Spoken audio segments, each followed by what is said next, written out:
Okay, if you're listening right now, chances are you felt it. That kind of low-grade, constant hum of competition. It's this feeling that, well, your life isn't really about living sometimes, but more about measuring up. Yeah, keeping score. Exactly. And we're sort of born into it, aren't we? It starts with school, the grades, the rankings, all that comparison. Right. Mandated comparison, really. Then we graduate, and boom, you're in the corporate world. Hierarchy is everything. Climbing a ladder. And then there's the one now. Social media, this relentless scoreboard telling us who's winning, who's got more, who's, I guess, more admired. Yeah. Which feels kind of terrifying sometimes. It really does. It taps into something primal, that need for status. Our sources for this deep dive, they frame this whole thing as this cultural demand to constantly prove yourself. Yeah. And look, if you stay on that treadmill long enough, the sources say there's this endpoint you hit. A kind of deep inner exhaustion. The soul's fatigue. I like that term. It captures it perfectly. It does. It's this weariness from just striving against others your whole life. And that fatigue, that kind of nagging suspicion that maybe this whole competitive thing is, well, broken. That's where we want to start today. That's the crack where the light gets in, maybe. The moment you think, hang on. Is this it? Is this all there is? Right. So our mission here is to explore these sources that suggest something pretty radical. Yeah. But the key to genuine power, this magnetic, authentic strength, isn't about winning the race. It's about quitting it. Exactly. Yeah. Just walking away. We're pulling ideas from two, well, they seem different at first glance, but they're deeply connected thinkers. Carl Jung and his work on individuation. The psychological journey. And Arthur Schopenhauer, who really dug into the philosophical engine behind it all, what he called the will to life. Two heavy hitters, definitely. Okay, let's unpack this. And, if we can bring their ideas together, what emerges is this concept of sovereignty. Right. Not the political definition, though. No, absolutely not. This is internal. It's radical. This deep dive is really built on this profound idea that real strength doesn't come from dominating others or winning in ways everyone can see. So not the visible trophies. Not at all. It comes from a fundamental internal shift, reaching a state where you're basically untouchable. Untouchable by what other people think, by the competition, by that whole social scoreboard nonsense. That sounds incredibly powerful. And maybe a little intimidating. It is powerful. The insight we're chasing here is that you tap into that internal power the moment you really get that existential suspicion we mentioned. The feeling that the game is rigged. Pretty much. The absolute gut realization that this constant external competitive structure we live in is, well, it's fundamentally flawed. It's not actually designed to set you free. It's maybe designed to keep you chasing, always chasing the next marker, the next validation. Okay. So we're looking for the path to that unshakable, self-generated authority, what it really means to stop meeting the world to tell you you're okay. Let's start by really dissecting the trap itself. Because it's subtle, isn't it, how society sets it up? It's incredibly insidious. Worth is almost entirely relative. Yeah. It's defined by comparison. Yeah, it doesn't exist on its own. Right. Your house is good if it's bigger than the neighbor's. Your job is successful only if the pay stacks up well against your friends or colleagues. Or the title sounds impressive enough. Exactly. Achievement isn't measured by, the internal satisfaction or the joy it brings you. It's measured by where it puts you on the ladder compared to everyone else. And the second you bring comparison into it, you need measurement, constant measurement. Which leads to that psychological cost you mentioned. The sources really emphasize this deep, almost gnawing inner exhaustion. It's relentless, always trying to be richer, get promoted higher, be more admired. It's not just tearing, is it? It feels like you're constantly betraying something essential in yourself. Yeah, like you're spending all this energy. Huge amounts of energy. But not on creating something meaningful necessarily, more on just scaling yourself against others, calculating your position. And if we follow that thread back, psychologically, the sources often trace it to childhood, right? That early learning, that approval, maybe even safety, depends on performance. Absolutely. Meeting the criteria set by parents, teachers, whoever, pleasing the authority figures. And that need for external validation. Yeah. It doesn't just vanish when we grow up, does it? Not for most people, no. It just gets more sophisticated. It professionalizes, you could say. So we start chasing fame or wealth, right, or that big promotion. Right. And not always because those things are inherently fulfilling in themselves. Often they're just really good substitutes for that parental thumbs up we craved as kids. Huh. So the promotion becomes the A grade on the report card. Exactly. The public recognition is the pat on the head. Yeah. We're still looking outside ourselves for confirmation that we're okay, that we're acceptable, that we're enough. Okay, that really sets the stage for the antidote Carl Jung offers, individuation, which, you clarified, is way more than just finding yourself. Oh, much more. It's a vital, often really difficult, deep psychological process. It's about separating yourself, your conscious ego, your hidden desires from the collective soup, from the herd mentality. Moving past just imitating what's expected. Yes. Moving past imitation, past the constant hunt for approval, to finally figure out and, crucially, become who you genuinely are, your unique, authentic, whole self. But you also mentioned Jung thought this was rare. He was pretty blunt about it, yeah. He suggested most people never truly individuate. They stay stuck in what he might call a psychological childhood. Defined by what? Defined by their persona, that social mask we all wear to fit in, to be liked, to succeed in the external game. And because they're run by the persona, they're forever looking outside for approval to feel real. Wow. So they never really break free from what society dictates as success or good. That's the idea. They never become who they were meant to be because that would mean questioning the collective rules. Okay, I think a lot of listeners might be wrestling with this. How do you quit the race, as you put it, without just giving up? If we accept this idea, what's the first necessary step towards individuation? The sources put it very directly. You have to walk off the racetrack. Stop. It's a deliberate internal choice, a conscious decision to stop playing the games that are only there to measure you against other people. That sounds incredibly hard. Requires real defiance. It requires huge internal defiance because it means taking apart your persona. That successful professional mask, the perfect parent mask, the always agreeable friend mask. Right. The identity built entirely for social approval. Walking off the track means letting that constructed self start to dissolve. Which must feel terrifying, like losing your identity. It is terrifying. For many people, that mask is the only identity they've ever known or trusted. Letting it go feels like annihilation. And then comes the social backlash, presumably. Oh, immediately. If you dare to live authentically, you stop ticking the boxes society values.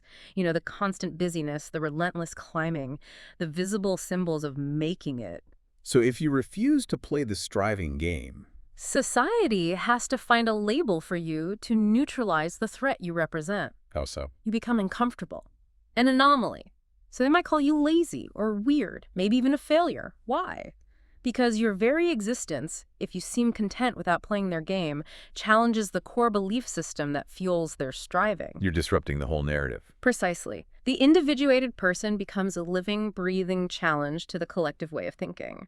They're basically saying, without needing words, your approval isn't necessary for my existence. Your game doesn't define me. Okay, but here's the twist, the paradox our sources point to. This rebellion, this walking away. It unlocks a different kind of power, doesn't it? Something deeper. Exactly. A power that radiates but cannot be faked. Let's define that carefully. It's not the usual kind of power we think of. No, definitely not. This isn't the loud, chest-thumping power of someone who conquered a market or beat a rival. It's subtle. It's hidden, almost magnetic. Where does it come from then, if not from winning? It arises purely from internal freedom, from radical self-acceptance, from deep self-determination and knowing who you are, independent of external roles. It's the power of someone who is psychologically whole, complete within themselves. Regardless of their job title or bank balance. Precisely. Their power isn't borrowed from external circumstances, it's generated from within. Okay, so Jung gives us this incredibly detailed psychological map for escaping that comparison trap, right, Okay. by integrating the self. The path inward. But we need to understand the engine driving the trap in the first place, the philosophical why. And that's where Schopenhauer comes in, isn't it? Exactly. We need to shift gears a bit and look at Schopenhauer's foundational insight, his concept of the will to life. Which isn't just about human desire, is it? It's bigger than that. Much bigger. He saw it as this blind, ceaseless, relentless, metaphysical striving. It's the fundamental force driving all of existence. And it's this force, he argued, that inherently creates the universal competition we see everywhere. Blind and relentless. That sounds pretty bleak. Schopenhauer wasn't exactly known for his optimism. He saw the will as fundamentally irrational and unconscious. It doesn't have a goal other than just to be, to continue. It just is. Right, it's this deep, hungry, engine-powering existence. And we, as conscious beings, we're kind of like puppets on its strings. We experience its constant push as our own endless desires, our hungers, our needs, our dissatisfactions. So the whole world we see and experience. Is just the will manifesting itself, according to him. Everything we perceive is the will made visible. And if everything is driven by this relentless urge to exist and perpetuate, then conflict and competition are inevitable. Because the will insists on life at any cost. At all costs, it demands existence and continuation, leading to this constant struggle. Can you give some examples of how this plays out beyond just human ambition? Oh, absolutely. Schopenhauer saw this struggle everywhere. Fundamental forces in physics competing. Then, biological life animals are locked in this ruthless competition for survival. It's eat or be eaten, the ultimate raw expression of the will's demand to live. Nature red in tooth and claw. Exactly. And then scale up. Nations competing for dominance, for resources, locked in these endless cycles of conflict. And humans. We just translate that same relentless striving into our social games competition for status, for recognition, for wealth, chasing the illusion that this next thing will finally bring lasting satisfaction. It's like a cosmic treadmill of wanting. That's a great way to put it. A treadmill you can never get off, fueled by the will. Wow, okay, that's a heavy dose of determinism. If this will is this cosmic force driving everything, how does anyone possibly escape it? How do you step off that treadmill without just, well, dying? Right, that's the crucial question. And Schopenhauer does offer a path, though it's quite specific and frankly pretty austere.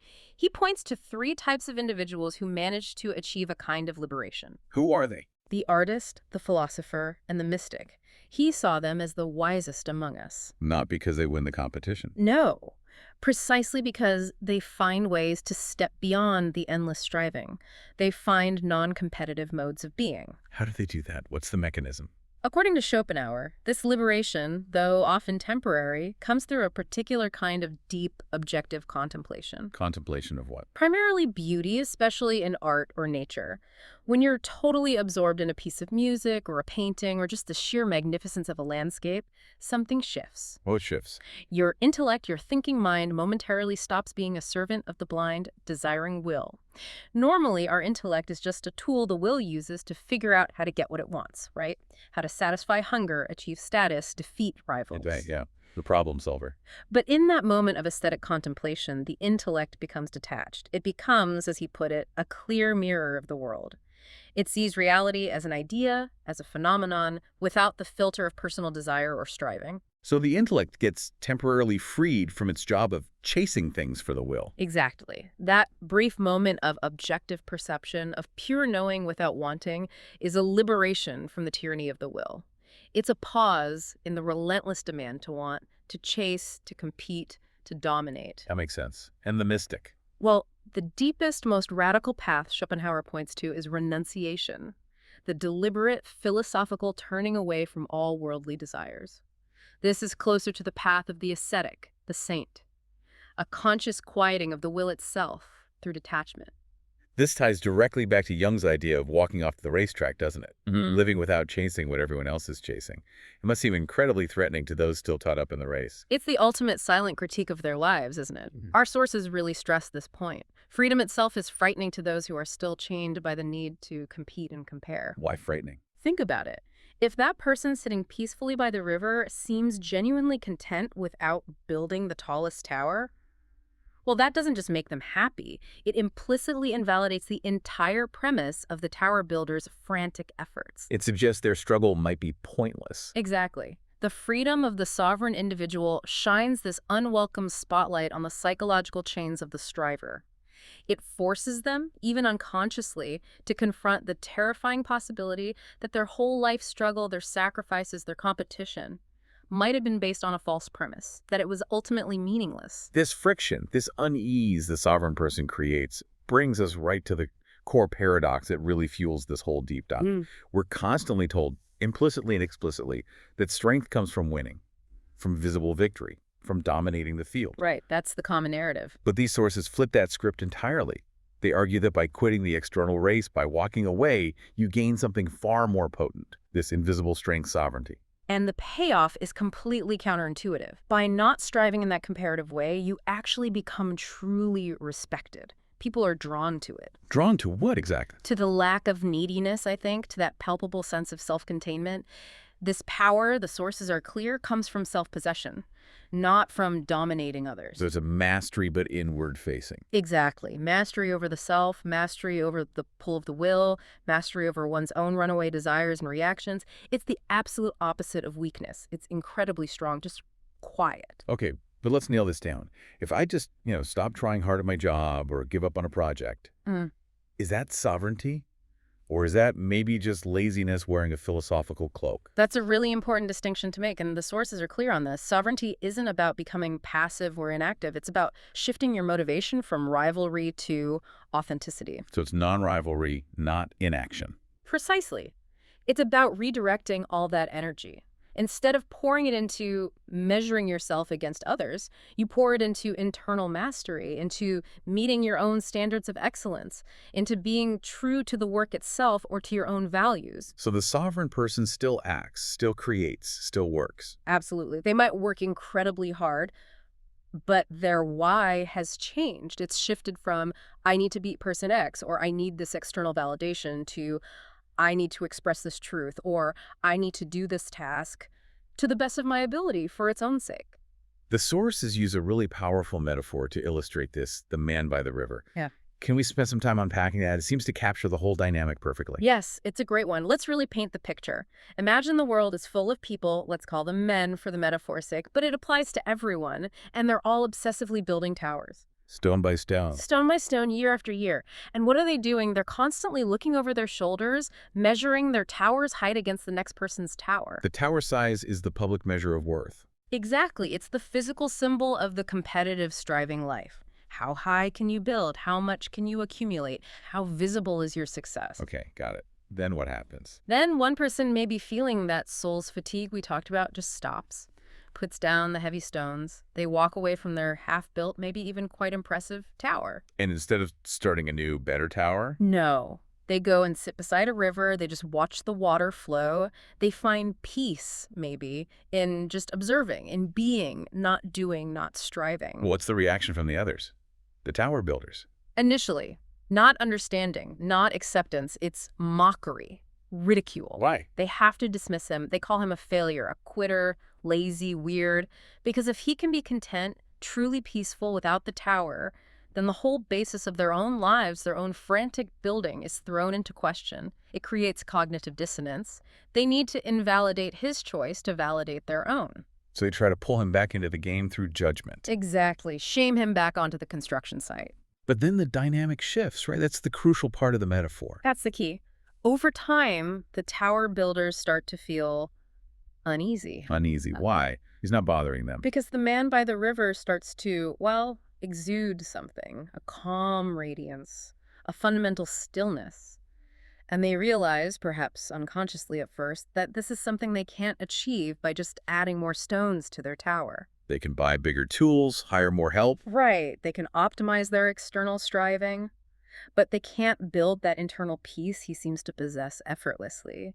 His stillness becomes a source of invisible strength, and it subtly highlights the anxiety inherent in their own constant effort. The irony is pretty stark, isn't it? They're building towers to feel secure and worthy. And the guy who walked away already has that feeling without the external props. His very existence becomes living proof that maybe, just maybe, they're climbing the wrong wall. And what's the resolution in the metaphor? Eventually, the realization sinks in. The futility of their endless upward climb, chasing a feeling that was available elsewhere all along. And one by one, some of them start to put down their own stones. And they join him. They come and sit beside him by the river. Not necessarily to imitate him, but because they recognize he found a better way, a more truthful way to live. A way of being that doesn't need constant external validation or comparison. That's powerful. And it really does bring our two main thinkers together beautifully, doesn't it? It really does. Schopenhauer's idea of escape from striving, finding that liberation through contemplation or detachment. And Jung's path of individuation, separating from the collective herd to find your authentic self. They both lead to the same place, metaphorically speaking. They lead to that riverbank. To a state beyond the competitive game. Exactly. Both paths converge on this core idea. When you step away from the noise of competition, when you detach from the ego's desperate need to measure itself against others, you step directly into truth. The truth of your own integrated, non-competing self. And maybe even the truth of reality itself, seen clearly without the distorting lens of the will's demands. And the source makes a bold claim here. Truth itself is magnetic. It doesn't need advertising, It doesn't need hype. Its own resonance draws people in. which could explain the influence of certain figures throughout history, sages, saints, genuinely deep philosophers. Precisely. They often command attention, real attention, not through winning visible battles or accumulating power in the usual sense. But just by being. Yes, by demonstrating sovereignty, by embodying that refusal to be enslaved by the world's games. Their stillness, their centeredness, somehow makes the noisy world around them pause and listen. Okay, but we absolutely have to avoid painting this as some kind of easy path to bliss. Just quitting the external race doesn't mean you arrive at enlightenment station. Right. Jung offers a pretty stark warning here, doesn't he? He does, a necessary one. Once you stop the outward competition, the real work begins. The truly difficult struggle starts inwardly. This is the internal labor required to actually earn that sovereignty. This is the inner war the sources talk about. Exactly. And it's not fought against colleagues or rivals anymore. It's waged against the real enemies of inner peace and authenticity. Which are? The internal forces. Fear of failure, fear of judgment, fear of insignificance, laziness, the inertia that resists difficult self-work, the shadow, all the disowned parts of ourselves, and the ego with its relentless need for validation and control. So competing with others was actually easier. Yeah. A distraction. In a way, yes. It was a highly convenient distraction from the deeper, messier, far more consequential struggle for becoming whole. Why is this inner war so much harder than, say, competing for a promotion? Well, the external race has finish lines, right? Yeah. You can win the promotion, get the bonus, receive the award, you get that temporary hit of validation. The inner war, it's ongoing. It demands relentless, often uncomfortable, honesty with yourself. You have to be willing to dismantle all those carefully built illusions, those psychological defenses you constructed to avoid facing your own flaws and wounds. Confronting the stuff you don't like about yourself. Exactly. Confronting your deepest fears, your hidden shames, your unacknowledged desires. It's stripping away the masks you wear even for yourself. It sounds like the difference between fighting an external opponent and fighting the part of yourself that wants or needs that external opponent. That's a great way to put it. For example, the person still caught in external striving might blame their lack of success on an unfair system or bad luck.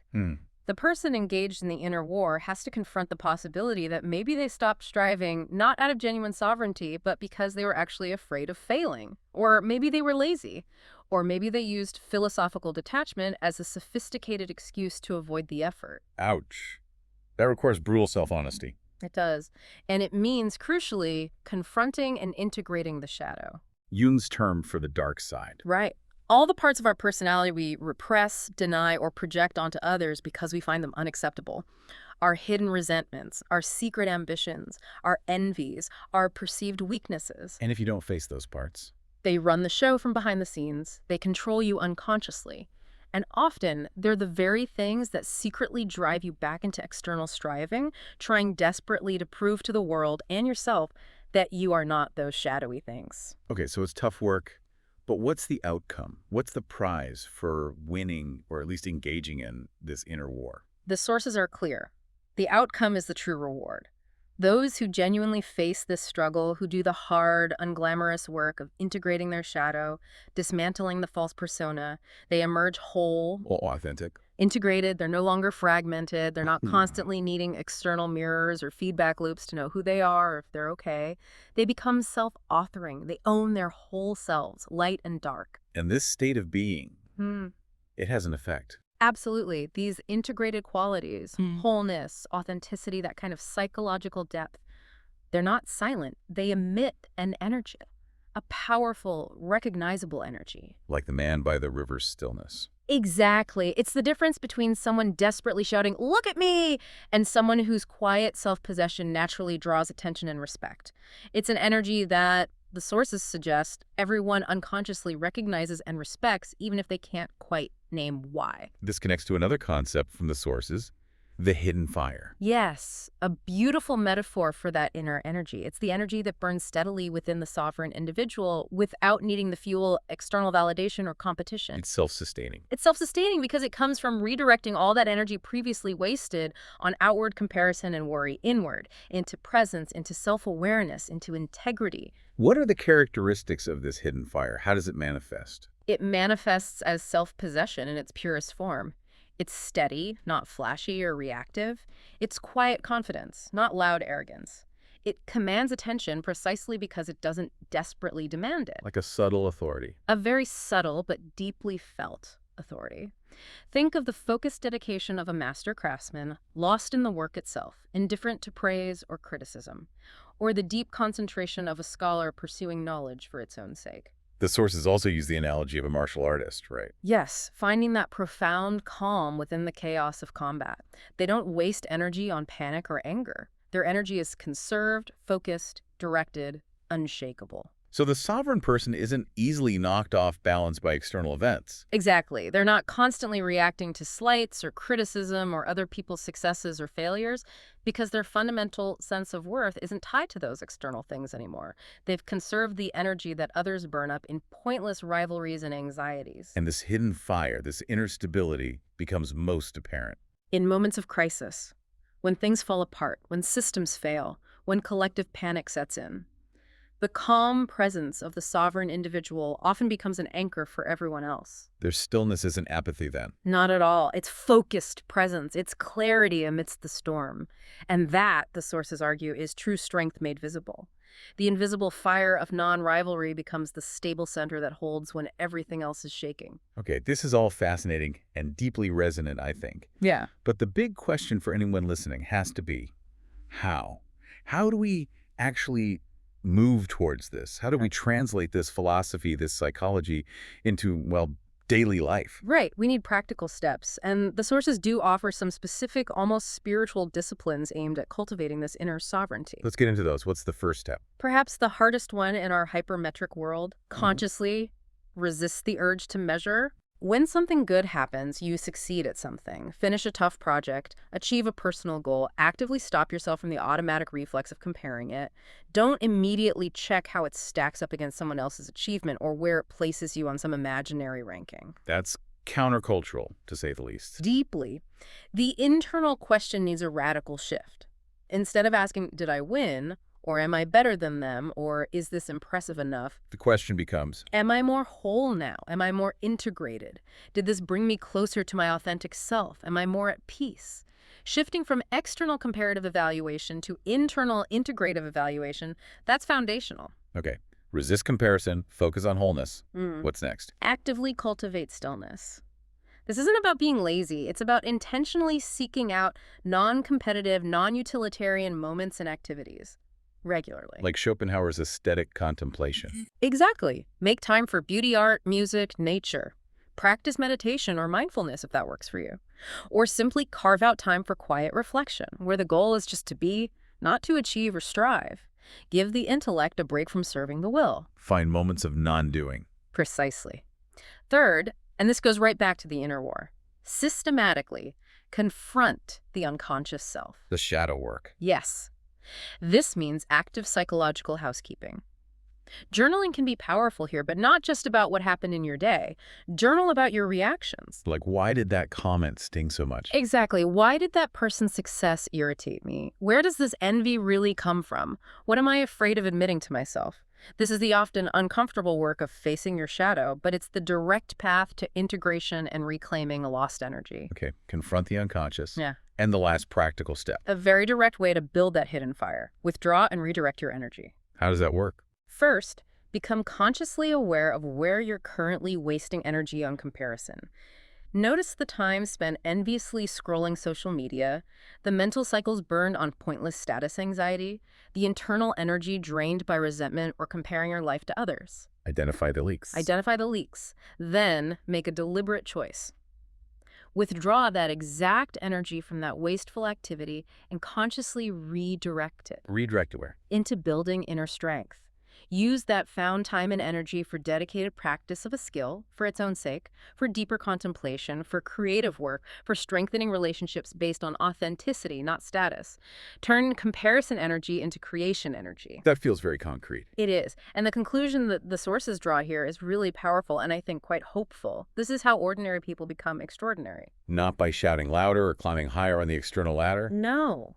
Simply by becoming deeper, by cultivating an inner world so rich, so self-sufficient, so grounded in truth that the frantic noise of external competition just fades in relevance. Which leads perfectly into the final really crucial distinction the sources make. A distinction that kind of reframes our whole modern obsession with being seen, with recognition. Yes, the difference between visibility and presence. Okay, break those down for us. Visibility is all about external attention. It depends on likes, shares, followers, media mentions, awards, market value. It needs an audience. And its weaknesses. It's conditional and temporary. It can be taken away in an instant. The spotlight moves, the market changes, the audience gets bored. Visibility is borrowed from the outside. It's the height of the tower, always precarious. Okay, so that's visibility. What about presence? Presence isn't borrowed. It's generated from within. It's Hmm. rooted in your internal essence, in your being. It's that quiet, steady authority that arises naturally from being whole, integrated, sovereign. And it can't be taken away. It can't be taken away because it doesn't depend on external validation or attention. It originates entirely within the individual. It is the individual. So the person of presence. They don't need to make noise to be felt in a room. Their wholeness is their authority. Their stillness is their power. They've achieved something remarkable. What did you say? They're no longer anxiously playing the game of life according to the world's rules. They've, in a sense, transcended the game itself, its judgments and its demands. #tag outro. Wow. This has been a really necessary and, I think, profound deep dive. Exploring this architecture of internal power, this idea of sovereignty. We've some critical lessons from these sources, haven't we? We have key takeaways, really. That competing, that constant comparison, it's ultimately a distraction from the real work of becoming yourself.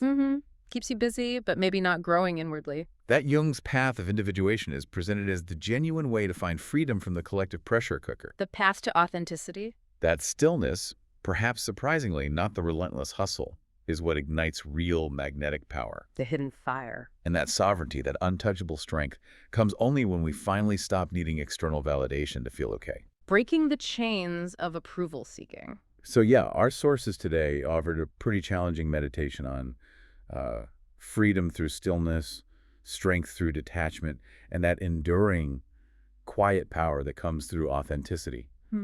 It feels like a blueprint for building a life that's unshakable from the inside out. It really does. And maybe if sovereignty is the natural state, that untouchable quality of those who genuinely stop seeking external validation, maybe there's a final thought for listeners to take away. Okay, let's hear it. Just something to mull over today or this week.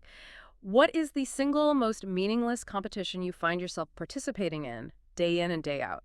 You know, that one comparison habit, that one little status game that honestly brings you zero actual peace or joy. Identifying that specific energy leak. Exactly. And then asking, what inner resource, what spark of that hidden fire could you begin to build if you just consciously chose to walk away from that one specific game, starting today? That's a powerful question. It's an invitation, really, an invitation that's always open to reclaim the sovereignty, that untouchable quality that comes not from winning, but simply from being.